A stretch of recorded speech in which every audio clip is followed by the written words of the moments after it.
We'll start with the first question just by a raise of hands, and it's just who's ever felt exam anxiety before, or test anxiety?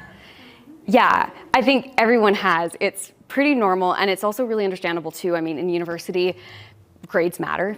Grad school, just for pride. So it totally makes sense that we feel anxious when it comes to exams. This is certainly a feeling that I'm very familiar with when I was in university. And when I was feeling this, I like to always turn to research. That's just who I am. I'm a science girl. And there was this article that I came across written in 1986. And it was really fascinating because they found that these two factors that actually help reduce test anxiety and increase test results when done in combination are relaxation cognitive therapy and study skill training. And again, an article written in 2003 found the same thing and found that 74% of students who tried this actually did see that decrease in test anxiety and increase in grades.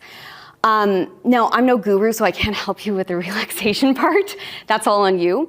But I can help you with the study skill stuff. And that's something that is very tangible, something that we can 100% work on, and something that obviously has a huge impact on our test results and test anxiety. So just to give you all a little bit of background about who I am and what I do, my name's Rebecca Dust, and I'm the founder of a company called The Studying Edit. And how this really came to be was my own story with academics and with school. I went to the University of Alberta. I have a Bachelor of Science degree, but in my first year, I was actually a neuroscience student. But I flunked out of the program. I got a GPA so low that they kicked me out of the neuroscience program, leaving midterms in tears because I did so poorly. And that summer, it dawned on me. I was like, man, I actually don't know how to study. Like, no one's actually taught me how to study. So I spent that entire summer learning how to learn and going into the cognitive science behind it because I was really interested in neuroscience. And I came up with a study system that I thought I could maybe apply to my learning. And I took my GPA from a 2.9 in my first year to a 3.9 in my second year and was able to maintain and increase that.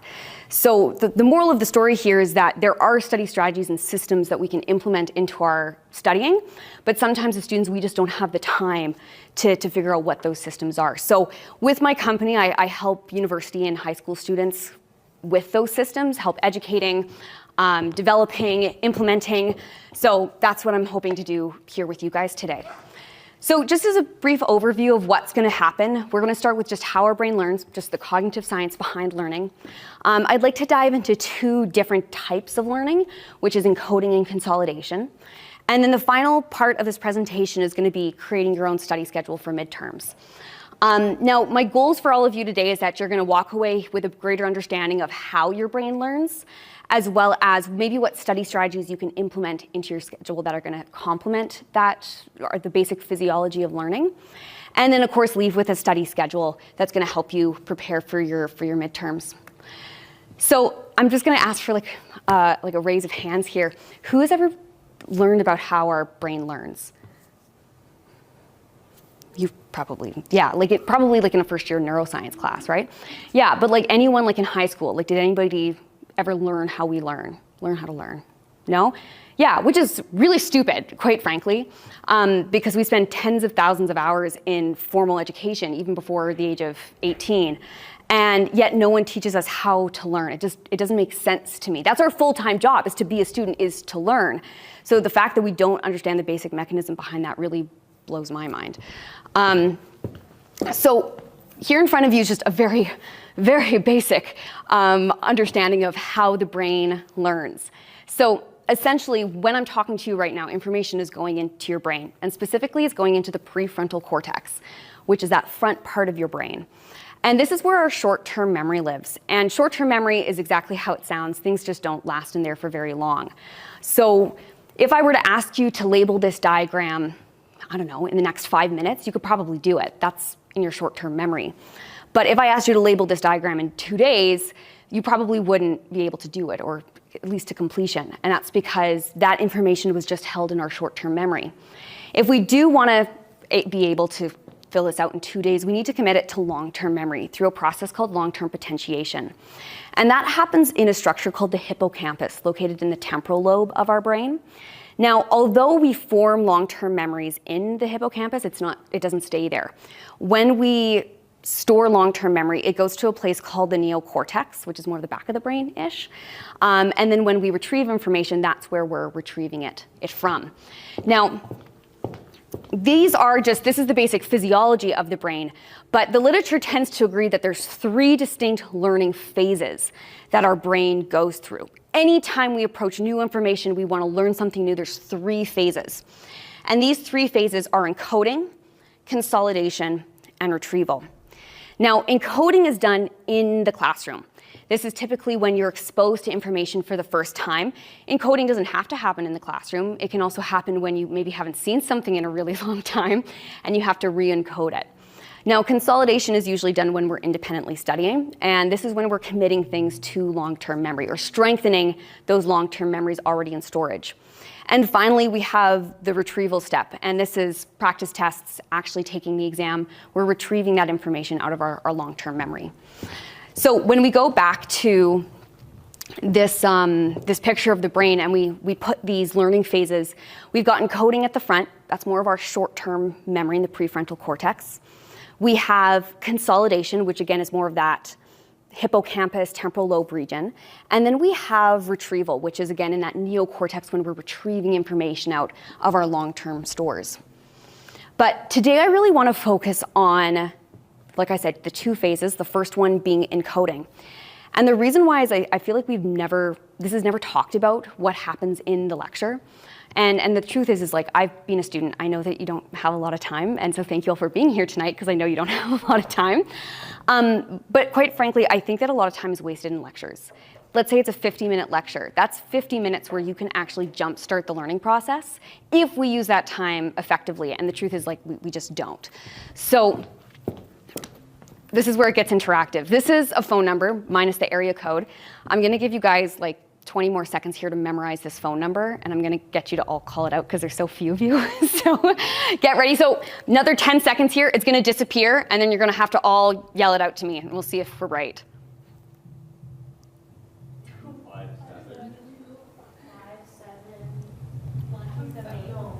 5, 7. Yeah, that was pretty good. I think we eventually got there right on. Does anybody know why phone numbers are only 7 digits? Any guesses? That's the max number of numbers you can remember. Yeah, totally. Yeah. No, you're right. And then how about like why aren't numbers written in one continuous line? Like why are they chunked typically? Yeah, absolutely. That's 100% right. But I'm going to just put like a term to it here.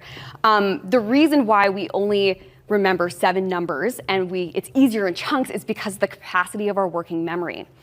So the working memory is also located in the prefrontal cortex, and it's kind of like our brain's sketch pad. But the issue is that there's a capacity to it. And the literature tends to agree that it's 5 plus or minus 2 thereabouts, hence why 7 is a magical number when it comes to memorizing numbers. Now, I do like to go into this question here, which is, have you ever felt overwhelmed in class? Have we ever felt overwhelmed in class? Yeah. Why do we feel overwhelmed in class? Like, I don't know, can someone describe to me, like, when you're overwhelmed in class, why? Like, what are you feeling inside? It's too much new information and they're going too fast. It's like, oh, yeah, that's a lot. I can't keep up. Totally, right? Like it has to come down to like information processing, right? Like too much info is coming in. It's new, right? So we're freshly encoding. And the reason why we feel so overwhelmed is, again, because of that capacity of the long-term memory, of the working memory. And also because, you know how I said the working memory is like the brain's sketch pad? It's the brain's sketch pad because it isn't just holding that new information, it's also holding old information as well and ping-ponging to different areas of the brain. So like in this image or figure right here, you'll see that it's actually talking to a whole bunch of different sensory areas in the brain as well. So it's not even just reaching into those long-term memory stores, it's also taking in what you're seeing, what you're hearing in class. And yeah, when you're exposed to brand new information, that's just super overwhelming for the long-term memory. Guys, I keep saying long-term memory, working memory, oh my gosh. It's also different from the short-term memory as well because of this function. The short-term memory only holds like declarative information like facts, whereas the working memory is this kind of manipulation of both new and old information. Now, a study tip that I really like to give my students, and maybe you can try too, is if you do ever feel really overwhelmed in class, like this is a common occurrence for you, try just doing a little bit of pre-lecture prep the night before. This can even just be like 10 minutes of skimming over your lecture slides, just so when you're in lecture, it isn't your first time being exposed to this information. It just helps relieve a little bit of stress off of that working memory. Now, if you leave here with anything, or leave here with any knowledge about the long-term memory, I want it to be these 4 things. The first one being is, it is the live thinking function, and the second being it has a limited capacity. And why I say these in tangent with each other is because this is the importance of note-taking. If too much is going on in your working memory, it's just, we just can't focus, right? Things become overwhelming. So let the notes be a representation of your mental sketch pad. Write down everything, offload it off your working memory to remove that stress off of it. Now, points 3 and 4 here is overload leads to information loss. So when you're overloaded in lecture, you're actually not learning. That's just the truth. So again, take those notes, write those things down. Number 4 here is processing and working memory is essential for long-term storage. So we actually need to be able to process this information in the working memory in order to commit it to long-term memory. So again, this further emphasizes the point that this is a really important stage of learning and something that's just not talked about. So when feeling overwhelmed, write things down. Just offload anything you can on your working memory. Sometimes it's hard to distinguish what do we write down, what's important, what's not important, what should be in my working memory, what can I just completely forget about. And this is when I encourage students to use encoding systems. So when we talk about encoding systems, it's just basically what stays and what goes. And we can use different cues, external and internal cues around us to determine what is important and what isn't important. Now, when we look at external cues here, so there's typically 3 things that I tell students to look at for external cues when they're in lecture. Look at the professor. If the professor is getting super animated, their voice is getting louder, they're like making eye contact, that could be a really great indicator that this is important. Write a star, highlight, write it down, I don't know, something to tell yourself that this is important. Sometimes they can just straight up tell you, you should know this. Repetition and the structure of PowerPoint slides is also quite important as well. Take note of that. Classmates, this one sometimes students laugh at, but if it's a curved class, be a little sneaky, and if people are confused, you should know that to get ahead of the curve. That's just what it should be. Now, internal cues are a little bit different because these are things that you ask yourself. And I always like to tell students to think quick. And specifically what you're going to be thinking about is you're going to be thinking about questions, connections, and knowledge. So what this means is that when your prof turns to a new slide, it could be this slide right here, you're going to ask yourself, do I have any questions about this material? If you have any questions, write it down. Don't hold it in your working memory or ask the question. Do I have any connections about this? Long-term memory formation is based off of the formation of connections. And we're going to talk about that a little bit more. But if you see a connection right there in lecture, this could be something that you heard earlier in the lecture yesterday. Maybe it's a connection you can make to your own personal life. Write down that connection. The more connections we have linked to that bit of knowledge, the stronger that knowledge becomes. Now, the third one is knowledge. This can be, I have no idea what this is. I've never seen this before. I know I'm going to have to review this later. Again, put a star, write it down. We should make some kind of indication that we need to go back and review this. So when in lecture, think quick. So essentially, when we leave the lecture, to know that we've properly encoded, these are the questions that we should be able to ask ourselves and answer, I should also say too. If we can answer these questions, if we can clearly state what the topic was about, if we can clearly, go through our external and internal cues, and if we can confidently say, this is what went well, this is what I understand, and this is what I need to continue working on, then we've properly encoded in that lecture, and we know we've done a good job. Now, like I said, encoding gives us an idea of what we need to study. What we study is done in consolidation. So going back to this little figure that we saw at the start, consolidation is, again, the formation of long-term memory in the hippocampus. And it's also the storage and strengthening of long-term memories in the neocortex. So I really love this diagram, and it's by this really fantastic researcher. Her name is Dr. Efrat First, and she is actually like a learning scientist. Like, this is what she studies and she researches. So if this is something that really interests you, you've liked this presentation today, you should totally check out her. But I love this diagram that she's created because I think it excellently describes how we form long-term memories in a very visual way. And you'll notice that we start with this one singular, isolated bit of knowledge in the know. When we start to further understand something, when we're doing explanations, models, analogies, images, we start to connect that isolated bit of knowledge to something else, something that was already there to begin with, prior knowledge. We build that connection.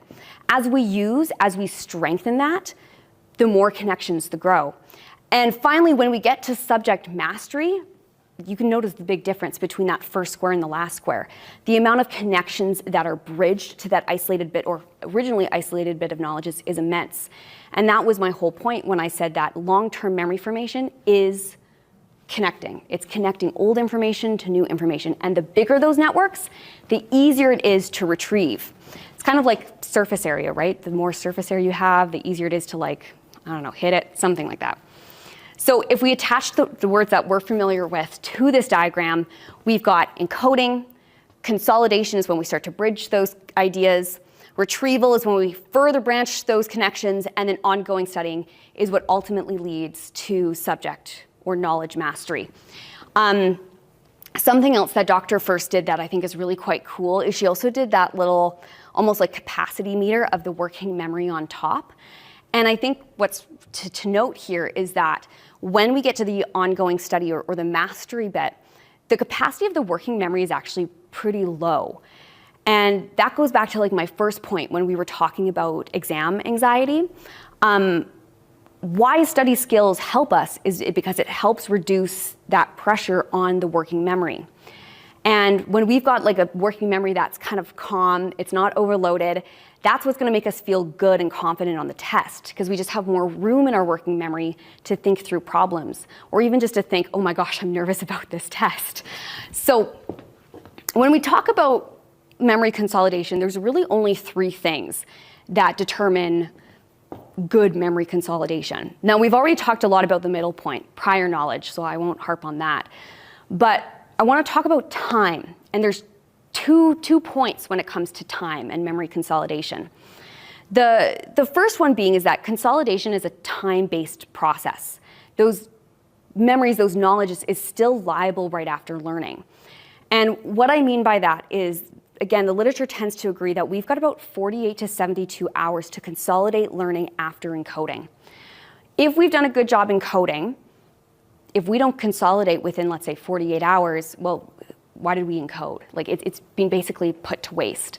So that whole process of encoding consolidation has to happen in succession, and that window has to stay pretty tight in order for us to effectively learn. This is why I'm a huge proponent of like maintenance studying and not just studying a week before the exam. Small bits of studying. The second bit is for time is that we can't cram.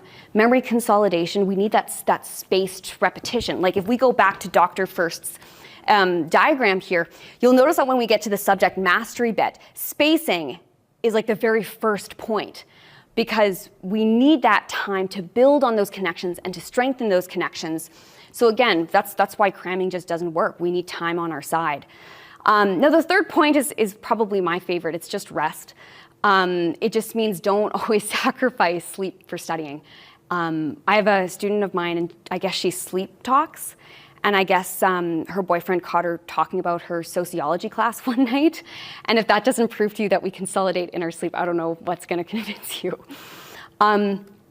So when we think about studying, and this is kind of the meat and potatoes here of the presentation, it's always really funny to me how drawn we are to structure and organization as humans. When I was doing, it was like a first-year ecology class or something, when you learn about like taxonomy and phylogeny. Have you guys done those classes? Yeah, I think U of A was like Bio 108. I don't know if it's probably called something different here. But it always was super funny to me how way back in the day when we first kind of started to try to organize organisms, things were connected that just did not make sense. Like, I don't know, what's a good example? Like a bat and a bird, because they both have wings. But it proves the point that like humans have this innate desire to organize and to have structure. But yet when it comes to studying, we usually don't have any structure to our studying. A lot of us, when we say, I'm going to study, is the extent of our planning when it comes to studying. So to help myself when I was struggling with school, I was like, okay, I need a system. And specifically, I need a system that complements that consolidation, that supports the time, the prior knowledge, and maybe not rest, but certainly time and prior knowledge. And this little framework that I came up with is brilliantly called the RSA Method, because it stands for review, solidify, and apply. I'm really great at coming up with names, if you can't tell. And what this is it's a framework, it's a template. It's not telling you necessarily like to do self-explanation or to do flashcards. Like, no, that's individualized, that's up to you, what works for you. But what this template is, it's walking you through steps that are going to support that memory consolidation process. And what you do within review or within solidify or within apply is up to you, and it's preferential. So let's just start real quick with review. Now, oftentimes when people think about review, they think about, well, I'm studying for a test, so I need to review. Or they think about flashcards or active recall, spaced repetition, which is all true. Those are all really great review techniques. But the one thing that we don't talk about enough is that review is about priming the brain. To explain this, I want to share an example. I tutored high school for years, and a lot of science and math. And I was helping one student with polynomials. I don't know if you guys remember polynomials in grade 10. But the question was asking them to expand a polynomial expression. And the student just threw their hands up. They're like, I have no idea how to do this. Like, I'm lost. And I looked at them and I was like, well, just think of bed mass. And they looked at me and they're like, bed mass? Like, that's grade 8. I'm in grade 10. Why the heck would I think about bed mass?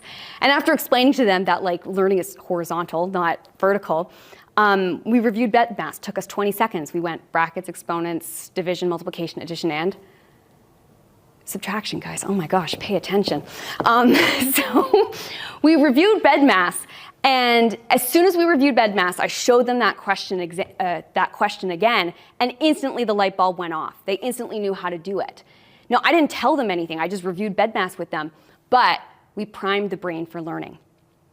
So the purpose of review is kind of like this. Before learning, we have all these neural networks in our brain, and we'll call them inactive, right? Because who's reviewing prokaryotes and eukaryotes on a daily basis? No one is. But if we review those things before we study that actual concept, we kind of warm up those neural networks. So when we start to connect old and new information, they're ready to go. It's easier to do that. So when we're ready to connect old to new information, now that's solidify. But specifically solidify, and your solidify section of your RSA template, it's about identifying challenges. And this is where the structure comes in. A lot of the times when we sit down, it's just, I'm going to study, I don't know, Bio 107. Cool. What about Bio 107 is challenging you? Okay, it's prokaryotes and eukaryotes. Okay, cool. What about prokaryotes and eukaryotes is troubling you? Okay, it's the difference between prokaryotes and eukaryotes, knowing those differences. Maybe it's specifically the genetic material between them. I don't understand that. Once you identify that challenge, that's when you can start studying. That's when it starts to become a productive study session. So how we identify these challenges is from studying. It's from lecture. It's from that encoding, right? Like if something wasn't still making sense after lecture, boom, that's one of your solidified goals. Now, how you solidify, this is where it's totally individualized. It's up to you. I really like mind maps, so I use mind maps a lot. You may hate them. I don't care. But what you're doing is you're taking that challenge and then you're creating actionable and intentional studying with that challenge that you've identified. Now, the last step of the RSA method and the last step of your studying is the apply section. And when you look at educational psychology papers, again, cognitive science papers in relation to learning, this stands out to be one of the best test or study skills that you can do. It's test taking, practice tests. And the reason why is because practice tests run on this feedback loop. So when we do a practice question, we're retrieving information, which is strengthening those neural connections. We saw that. But it's also helping us diagnose issues that are there. Maybe I felt really confident in identifying the differences between prokaryote and eukaryote genetic material. But I do a practice question and I get them all wrong. Well, obviously I didn't solidify hard enough or well enough. So then I have to adjust my study strategy. I re-encode or reconsolidate, and I try again. So don't let a study session go by without doing at least one practice problem to benchmark your progress, because that's as important as making the progress itself.